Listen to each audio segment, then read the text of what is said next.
Oh. Okay, so we've got a little bit of a different episode today. So we're setting off a new series. It's going to be called Sprinting Stories. This is episode 1. This one's a really good one, to be honest, for the first one. I think I wanted to start this series off by telling one of the craziest stories that I have. Literally the craziest thing that's happened to me in the 10 years that I've been running. For those of you that are new and haven't watched any of the other videos, you might as well watch them.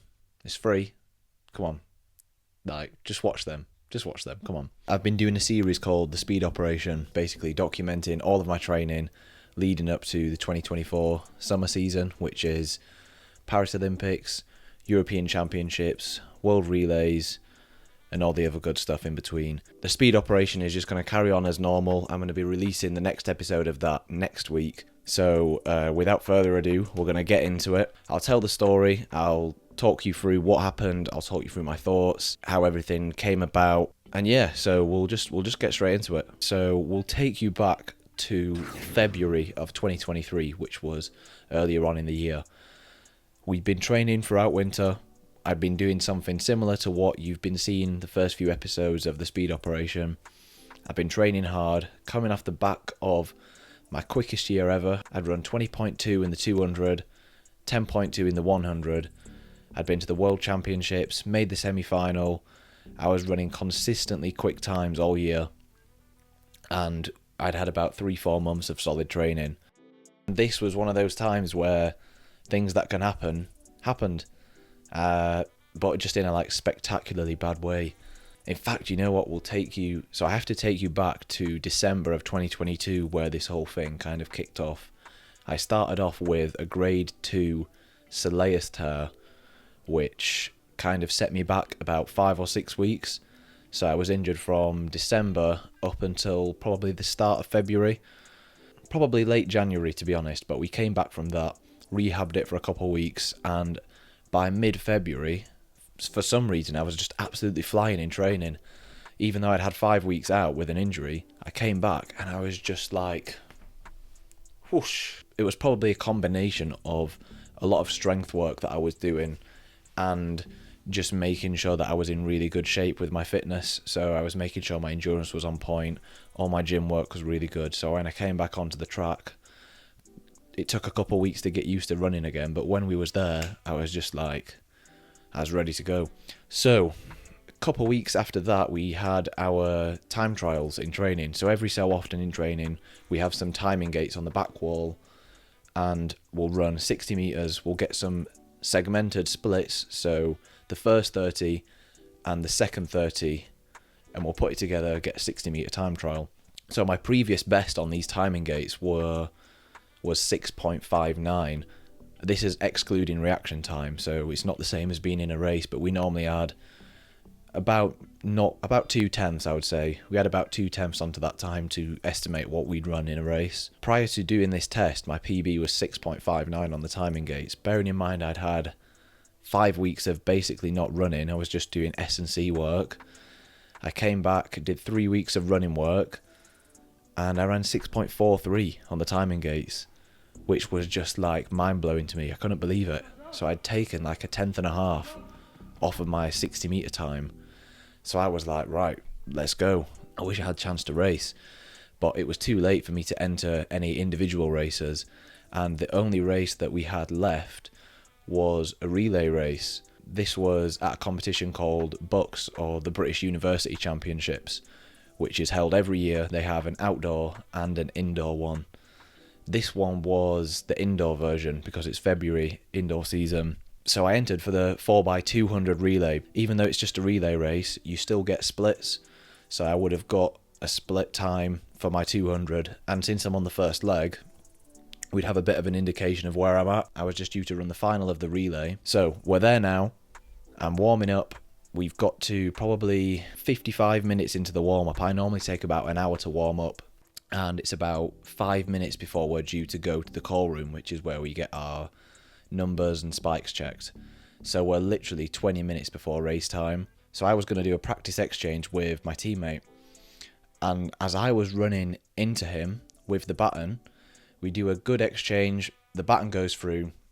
We're good. You think, oh, everything's fine. I'm on the inside of my lane and my teammate's on the right hand side of the lane because we're sharing the lane to do the exchange. The next thing I see out of the corner of my left eye, another couple athletes doing the same thing that we're doing, but on the opposite side of the track. Before I have time to react or do anything, the other athlete going the opposite direction has just collided straight into my face, and the next thing I realise, I'm just on the ground. So, long story short, what essentially happened was a couple athletes were running the opposite way down the track, and I've basically had a head-on collision with another athlete, and unfortunately I came out the worse of the two of us. It was still quite bad for the other athlete as well, but I'm not sure what happened, if his shoulder connected with the side of my head or what happened, but basically I was just completely messed up. So I landed on the ground. I must have twisted my ankle and my knee as I was on the way down as well. So my ankle was all swollen, my knee was all swollen. I couldn't feel my face pretty much. All I knew was that my jaw had been swung out of line. So my initial reaction was, oh, I've broken my jaw. Obviously pretty concerning. I've signed up for a competition and I've ended up with what I thought at the time was a broken jaw and don't even get a chance to run, which obviously I was gutted about, but my first concern was just my health, naturally. The first thing that I actually thought, one of my teammates stepped on to the track to see if I was okay, obviously, and the first thing that I said to them was, do I have my teeth? I thought I'd lost my teeth because I could only feel the left-hand side of my teeth, so I thought that I'd knocked my teeth out. And they were saying, yeah, your teeth are in, you're fine, you're fine. I was like, there's no way my teeth are in my mouth right now because I can't feel them. So you're probably thinking, how did this happen? Surely this is something that never happens. I know you hear about, track officials on the track being watch where you're going, make sure you're aware of your surroundings and stuff. First of all, the British University Championships, there's a lot of people there in quite a small space, especially for relays. There's 4 times as many people, so the warm-up area was absolutely packed. And in fact, if you've seen any of the other videos, you'll see where I train in Sheffield. That was the track, and the long stretch of track along the back straight, that is where the warm-up was. When we have competitions there's always arrows indicating which way to warm up, and because I was running with the arrows, I wasn't expecting anybody to be coming the opposite direction. Obviously, things happen, so... yeah, somebody was coming the opposite direction and hit straight into me. We hit each other. He flew off 2 lanes that way. I've thrown off 2 lanes the other way, so we've landed 4 lanes apart from each other. The other guy still ran the race. I don't know what that says about me, but I was just wiped out. He had a black eye, but he was basically okay. I don't know how he got off with it, but for me, he must have caught me at a different angle, or the only thing I can think is that his shoulder must have hit the side of my face, or I've hit my face again as I've impacted the ground. After what I mentioned before with my teeth, my second concern was that I just felt that I'd broken something. Obviously, I thought it was my jaw at first, so I kept saying, oh, I think my jaw's broken. The doctor on the venue was saying, oh, your face doesn't look broken to me. Your jaw looks okay. So I was like, all right, whatever.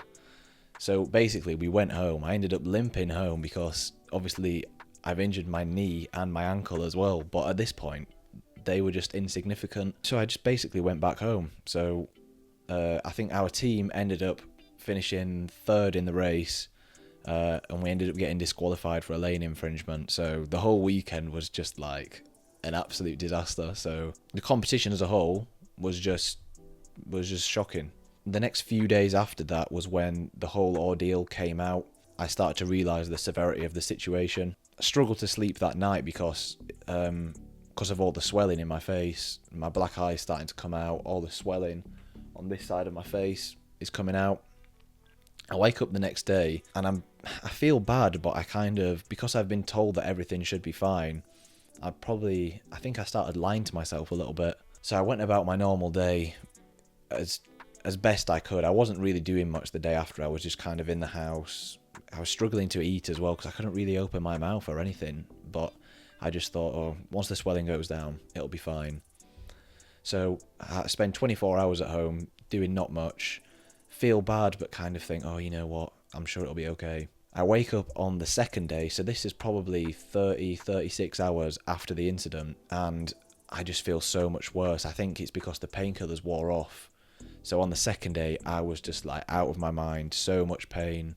I was like, I need some better painkillers. So my mum called up the hospital and basically said, is there any better painkillers that I can have?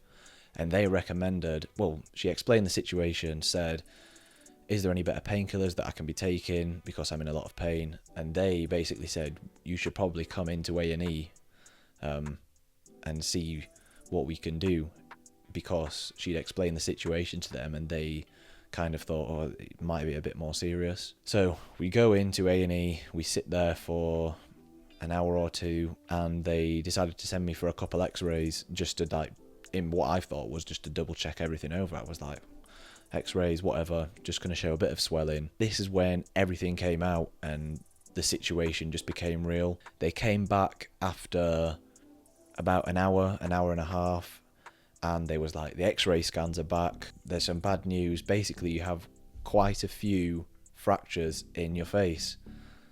And I was like, hang on, quite a few, like how many is quite a few? But my first concern was just, oh, so it's, my face is actually broken. I'd gone through my entire life without breaking a bone once, and now I've had several breaks in my face all at the same time. So I was like, oh, brilliant. They asked me to go for a CT scan, which is like imaging of all of your head and brain, because they were concerned that I might have something even more serious, like a bleed on the brain or something like that, which is just crazy. Obviously that was pretty scary at that point. I was getting a little bit freaked out, so I'd gone from thinking there was just a little bit of bruising to like potential like brain hemorrhage or just something like insane. Obviously at this point I'm panicking, thinking, what's happening? My face is broken, I don't know what's going off with my brain, like what's happening.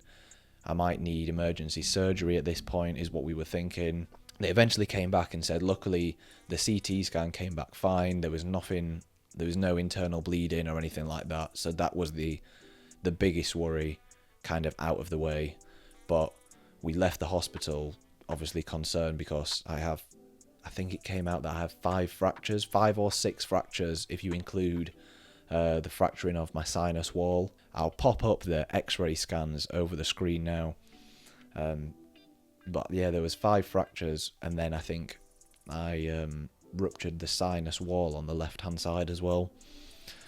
So basically I was messed up.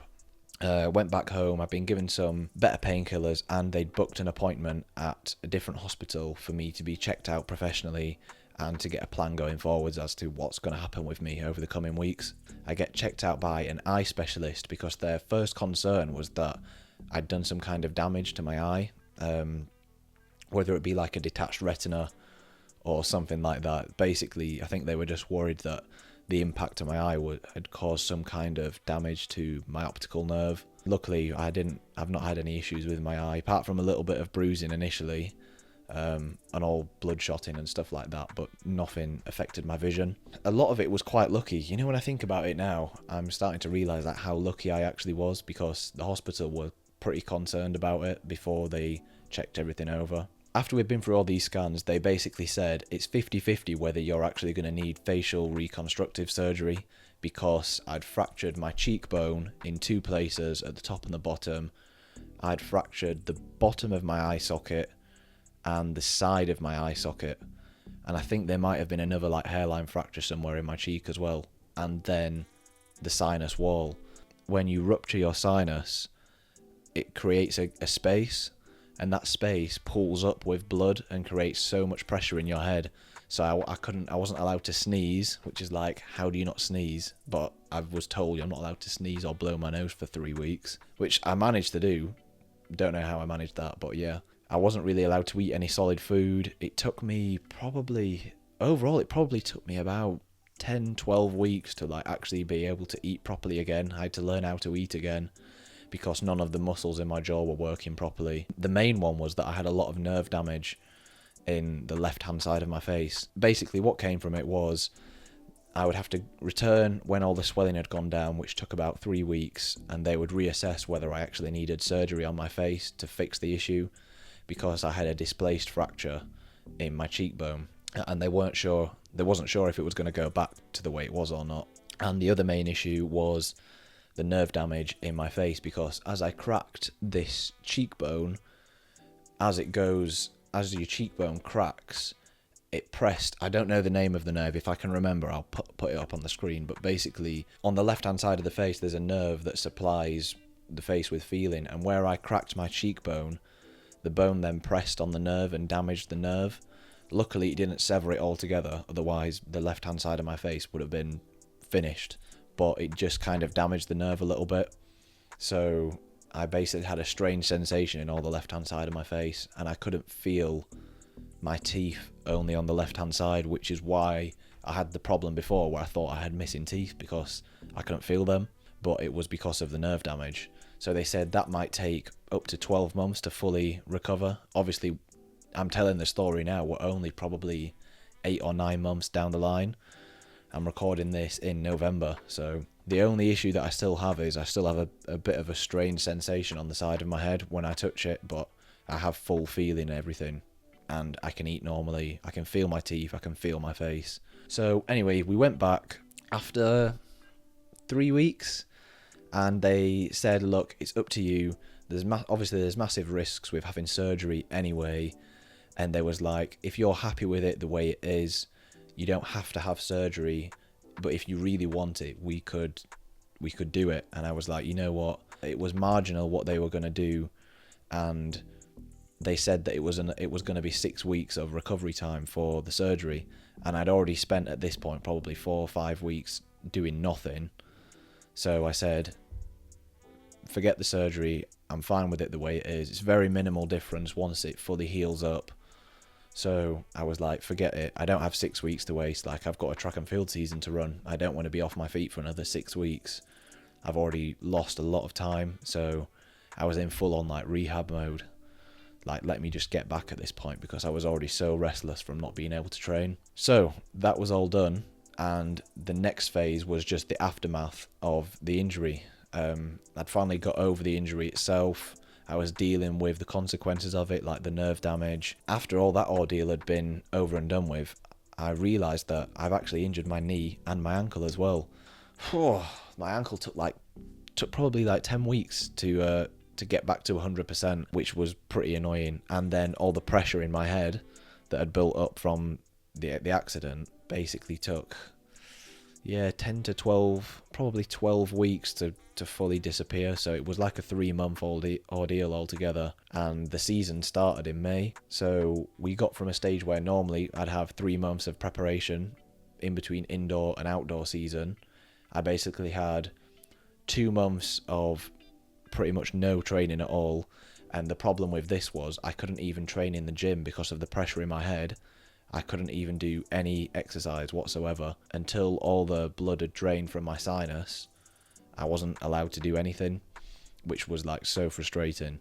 But once that had finally sorted, I still had the issue of my ankle. So we spent 3 months not doing a lot, probably 2 months completely out, a month of rehab, and I had to go straight back into racing because the season started in May, and in my head I still wanted to qualify for the World Championships. That was the main goal of the year, like qualify for the World Championships. I'd made the team the year before, so I was like, obviously making the team again is an obvious goal. So I was like, this is what I want to do.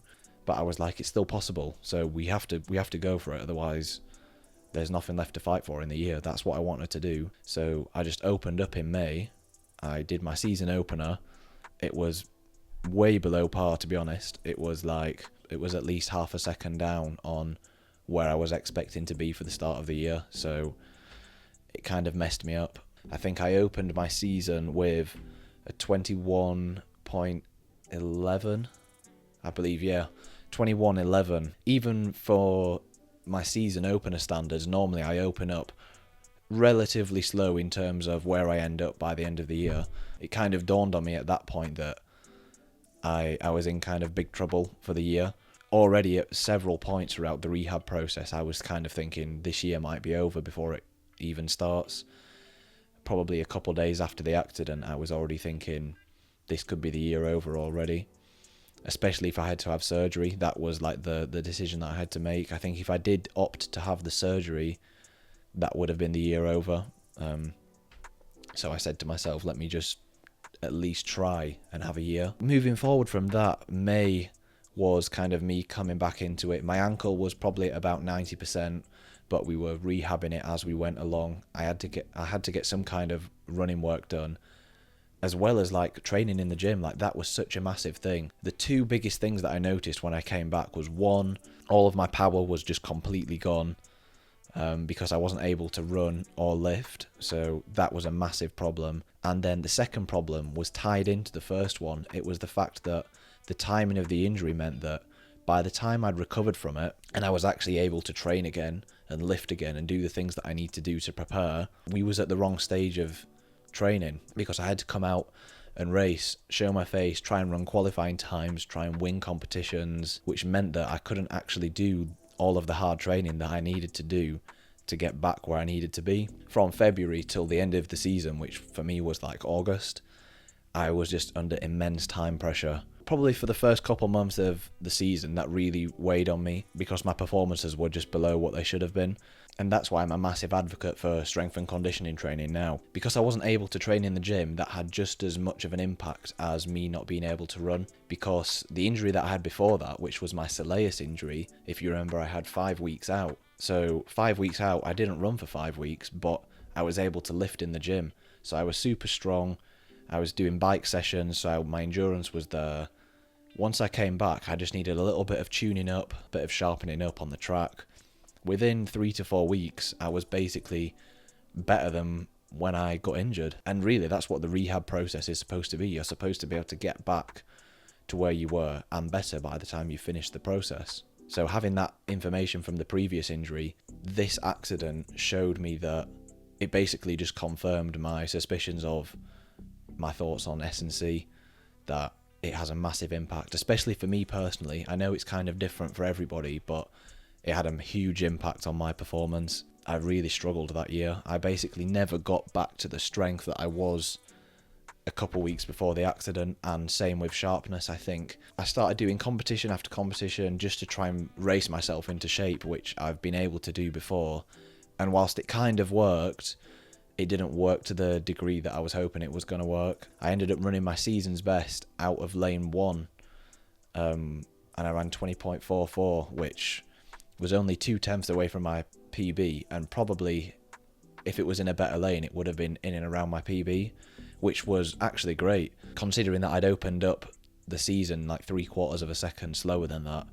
I ended up taking it. I was like, you know what, we fought our way back from probably being in the worst shape I'd been in for the last 3 years to actually running one of my best times. And actually, I ended up PBing in the 100. I ended up running 10.21 in the 100, which was slightly quicker than the previous year, which it was...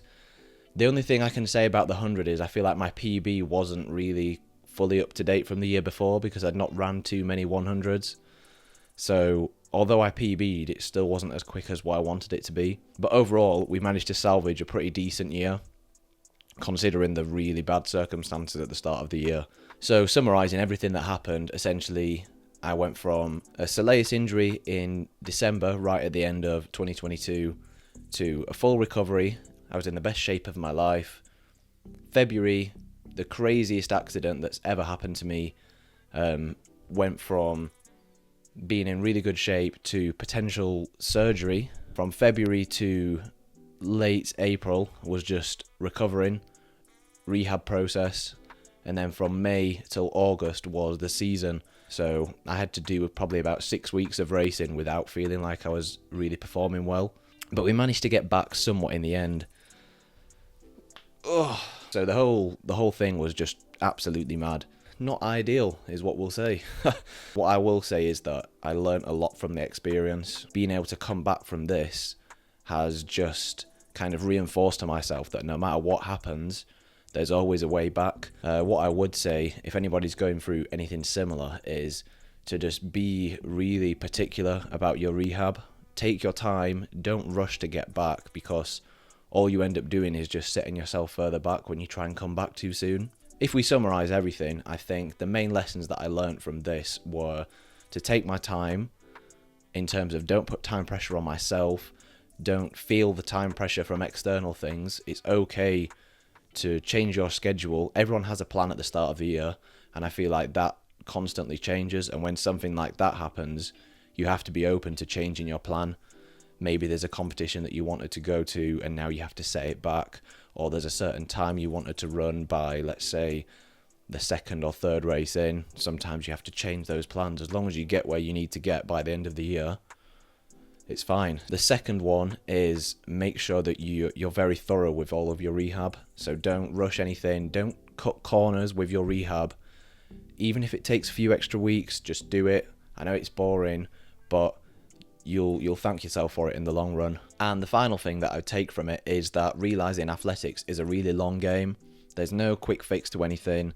Sometimes when you have setbacks, it might take a while to get back, and even if you don't achieve what you want to achieve within that season, there's always going to be another season, and you've got to think, what are your long-term goals? As long as you have those long-term goals in mind, no year, no month, no week is ever wasted. In fact, you know what? This is the biggest thing that I would say to anyone. If this is the only thing that you take from the video, I would just say be grateful for when you're running healthy, for when you're injury-free and you're able to run, and take the opportunity to compete and enjoy competing and just enjoy doing the sport. Whether it's even just competing or just training, just enjoy it when you're healthy, because when things like this happen and you're not able to run, you're not able to compete, you're not able to even train, in my situation, it makes you realise how much you love the sport. For me, when I had that accident and I wasn't able to run for like 2 months, I just missed being able to step on the track, do a warm-up and just run and just train, just do a normal session, to be able to put my spikes on and just go and run on the track. So the main thing is, honestly, just enjoy it when you can run, when you can train, when you can compete, when you can lift. If you take that into all of your training sessions, take that into all of your competitions, see every day as like an opportunity, to be honest. For me, this whole situation has taught me that being able to step onto the start line to compete is a massive privilege in itself. So it's been a year of a lot of learning, a lot of setbacks, but also a lot of growth, I would say, in different areas. I've had to force myself to adapt and overcome a lot of things and improvise. Let me know in the comments if there's any particular story you want me to talk about, if there's something that you already know about. A lot of people were asking for this topic when I put a poll up on Instagram, so that's why I decided to tell this story first. Let me know if you'd rather see a Q&A with loads of quick-fire short questions, but again, if you'd rather me speak about a couple topics in more long-form videos like this, then let me know. I feel like this one definitely needed its own video, because like you said, there's so much stuff that happened. The whole journey and the story behind it was just crazy. So that kind of wraps up the first episode of Sprinting Stories. So I hope you've enjoyed this one. I'm going to be doing more of these in the near future. Next week, it's going to be a speed operation episode. So just have a look out for that. I'm not sure when I'm going to post it yet, but it'll be ready sometime next week. But other than that, that wraps up the video. So I hope you've enjoyed it, and I'll see you in the next one.